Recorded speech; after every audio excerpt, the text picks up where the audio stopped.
I want to show you what it looks like when you're in the middle of an update of the Husqvarna Viking Designer Epic. Now, one thing nice is this machine is connected to my Wi-Fi. So when there is an update, it just pops up when I turn the machine on, would you like to update? And when I can say yes or no, so I could do it like tomorrow, just like your phone allows you to update when you're ready. But the key with an update right now, and it's almost done, is that you do not want to turn it off in the middle of an update. We don't want to confuse it. So once it actually starts, make sure you go ahead and walk away. Now, the downloading of the update, where the screen is still on that you're normally used to see it and the little green circle is spinning, you can still sew when that's happening. But then at the end it says, would you like to restart and install the update? And I said yes. And so when I said yes, I knew that I would be, say, done sewing and I wouldn't need to be doing this. Now, this particular update has probably taken about 20 minutes to download, but we're almost done.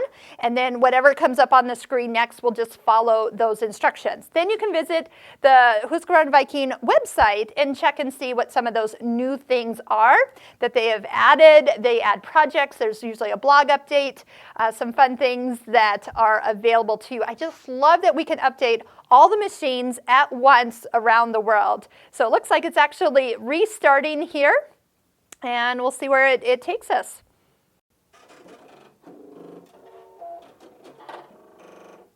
So after the update, it just really restarted the machine and did its normal little calibration of the needle, our pretty music that it plays, and now I'm back to ready to start sewing.